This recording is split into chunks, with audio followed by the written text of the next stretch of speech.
Good morning, students. I hope you all are very well. So let's continue with part second of human environment. In part one, what we have studied about rural settlement, urban settlement, what are the problems, what are the advantages, how they are interrelated with each other. Now in part two, we will study about the different modes of transportation and different modes of communication in human environment.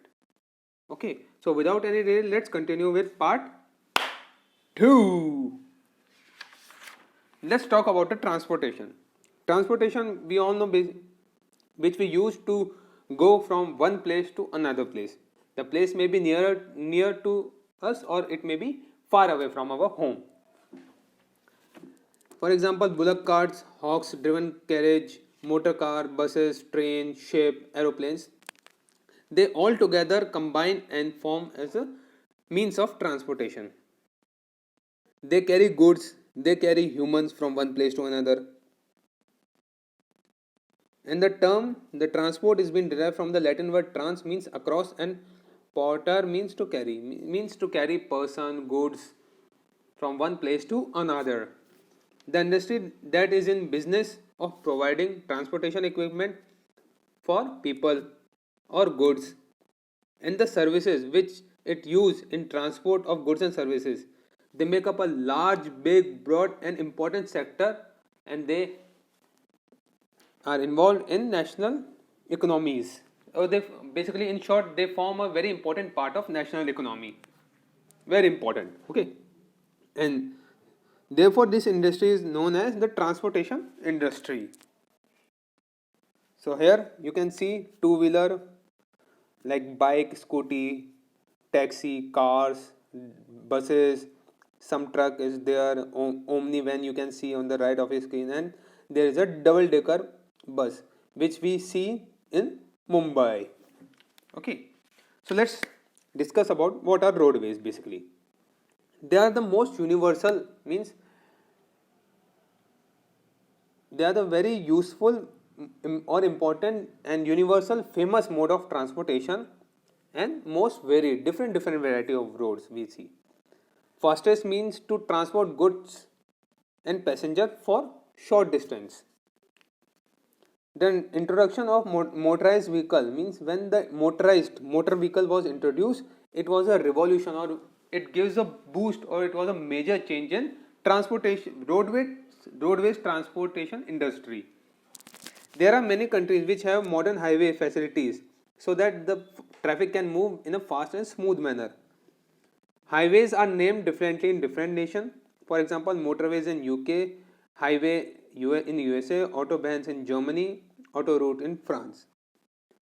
One different name but same work. Highway. The USA has the highest density of road transport of all over the world.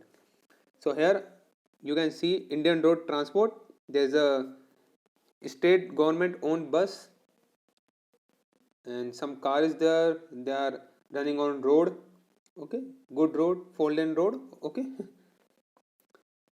Western Europe is highly industrialized, means in Western Europe you will find many industries, and if there is industries, so it is obvious that there will be good or very dense network or very heavy network of road which connects all the major town and seaport with each other. And if you go to south and east part of China, then it also have good connectivity of road. Countries like South America, Argentina, they have, with the time, they have developed a good network of roads. If you talk about the Australia, the eastern and southern Australia have dense network of road. And if we talk about the African countries like South Africa, it is the only country in Africa as known till date which have good road network. Now let's talk about the Indian road. The northern plain in India, they have good roads, good network of road, and in Peninsula Plateau road, it is moderately developed, means it is okay but not as high level okay. It is difficult to build road in basically in hilly areas, means either it is very difficult or impossible to make road in hilly areas, and but if it is possible then it will involve a huge amount of money and more time, more labor. and the government is now planning to expand the network of roadways so that the economic development will continue. And we all know that there is a golden quadrilateral highway network which connects all the four major cities of India. What are they? Delhi, Mumbai, Chennai, and Kolkata with each other. And then there is hi- many other highways also. Let's talk about the railways. It is the fastest means of transport of goods and person for long distance travel.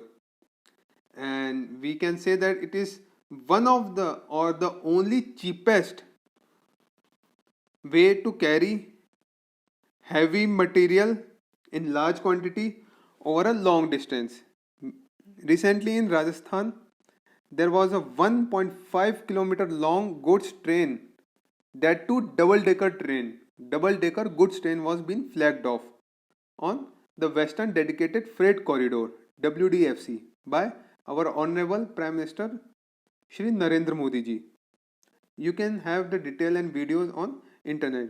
Please see that. The construction of railway line is influenced by the relief features like climatic, how is the climatic condition, what is the density of population, and availability of natural resources. So here on your screen you can see the Rajdhani Express running on the tracks. And if we talk about the railways in other nations like Western Europe and East Central USA, they have the dense or heavy network of railways because these two regions are heavily industrialized or many industries are there, so their economic development is also good. And there is, and if economic development is there, then obviously there will be railway also to support. The rail network of South America, Australia and Africa, why they are developed? They are developed to connect the agriculture and modern resources to other important cities of the country. And if we talk about the railway network of India, then it is the second largest railway network of Asia. The northern plains, as it have good level of land, high population, rich agriculture, and many industries. So it will basically have or obviously have the maximum concentration or maximum railway lines in the country. There are number of transcontinental railway means which go from one continent to another. Like for example, the Trans-Siberian Railway. It is the world longest line which connect St. Petersburg in Moscow in the west to Vladivostok in the east. And if we talk about the Canadian Pacific Railway, it connects Halifax on Atlantic coast to Vancouver in the Pacific coast. So you can just imagine how long the distance would be.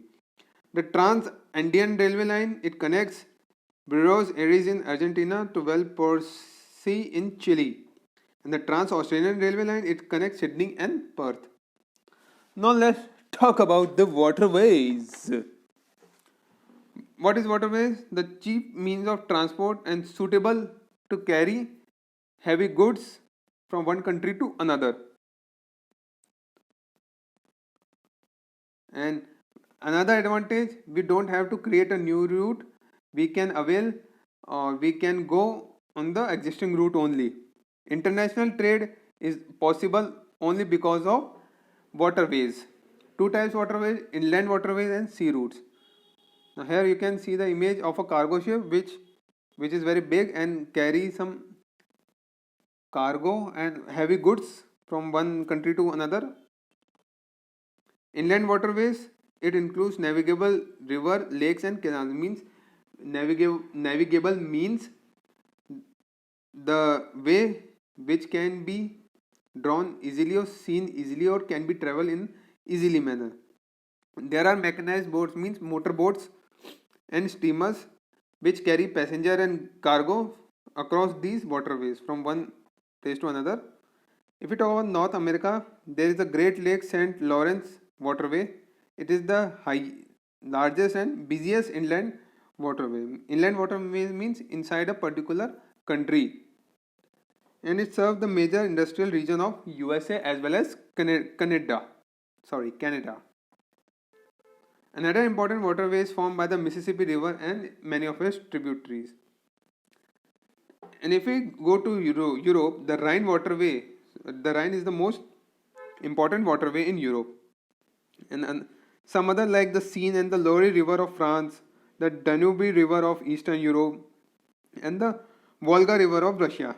They are also one of the important busiest waterway.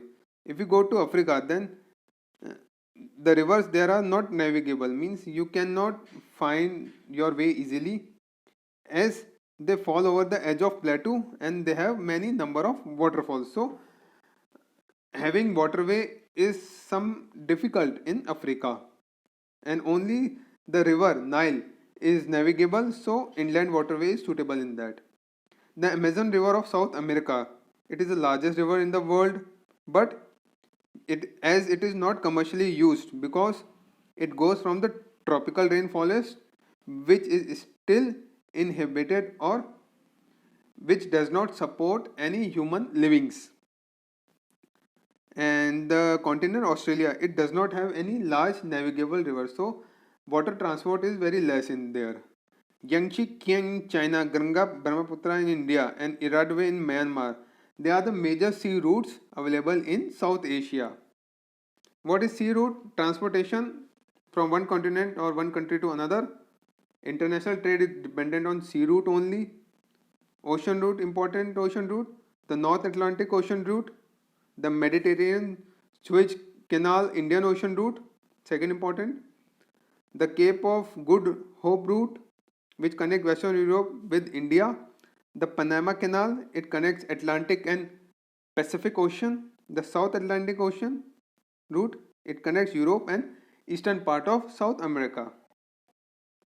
Now if we talk about the airways, fastest means of transport, but also it is one of the expensive means of transport as compared to other transport, and it is dependent, or it will work only when the weather condition is good. Weather condition is bad, then it is very difficult to operate airways. Storm, rains and fog, they used to give great hindrance, means it is a difficulty or it is a challenge for air travel. And the remote or inaccessible areas, still airways is the better transport, as where aeroplane cannot go, the fighter plane, the helicopter can go there. You have seen in many times in the TV. So here on your screen you can see a airport and many aircrafts being lined up there to take the passenger from one place to another. If we talk about airways in more detail, there are major cities on the world which are connected to air route only. What is domestic airways? Two types, domestic and international. What is domestic airways? It flies within the boundary of the country, while international it takes passenger of one country to another country. And where we find the greatest number of air traffic? In USA, then Europe country like United Kingdom, France and Germany. And if we talk about the important domestic and international air routes, then you will find there in Russia, India, Japan, Australia, South Africa and Brazil. And there are some international airports situated in New York, Chicago, Washington DC, Los Angeles, London, Paris, Berlin, Rome, Moscow, Rio de Janeiro, Tokyo, Singapore, Delhi, Mumbai. Now if we talk about the communication, what does it mean? Sending and receiving of ideas and various messages. Early days, message was sent through birds, and later communication between people or even with different countries, it was made easier. I hope you have seen or listened to the song, like the song in Hindi Kabutar Ja Ja Ja, in which there was a girl who wants to send the message to a boy, with the help of the pigeon. Okay. Okay, so jokes apart, let's move forward. Till 19th century, the invention of telegraph, or after the invention of telegraph and telephone, it gave a big boost to communication industry, and the communication sector became independent from the transport section. Communication was via mail, like email was introduced in early 19th century.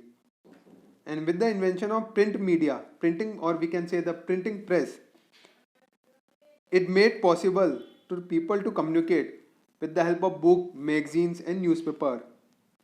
And the development of radio and television, it helped communication of a person with many people at single time. Radio and TV, radio and television, what they provide? They provide information, education, and entertainment with the help of audio and video, or audio visual media. And the recent development in communication was radar and satellites. The use of radar and satellite communication, two types: personal communication and mass communication. So here is the image.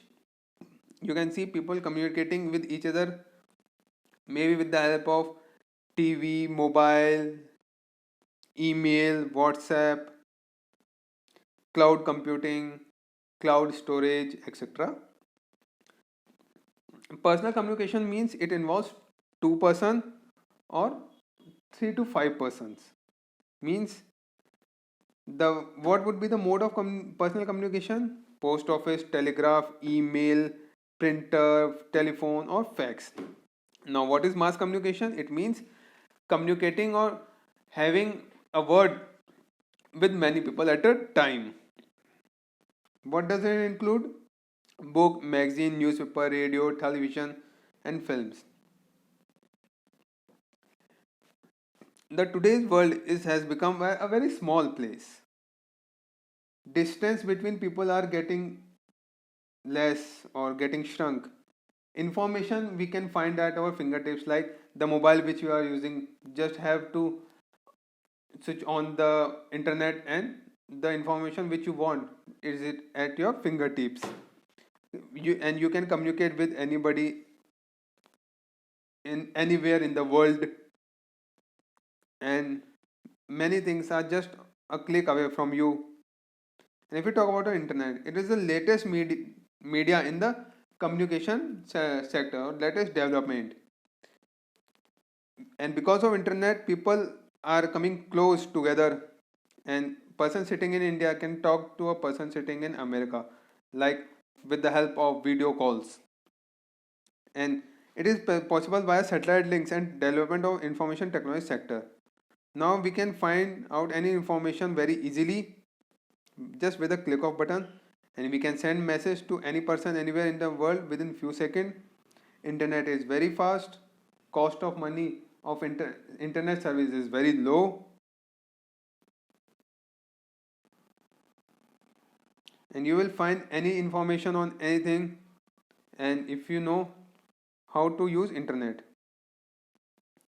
So here basically the purpose of this diagram was anything you want or any information, like if you want to purchase anything, you want to rent anything, you want to send gift, you want to know about any person or any book, etc. All things are on your fingertips because of internet. Okay, so students, here comes the end of part 2. So what we have studied in part 2, we have studied the different modes of transport: roadways, waterways, railways, airways. Okay, and what is the communication process, how internet is useful to us. Basically, before ending this video, I would like to say that the internet or any communication method must be used in a very limited way, as it have,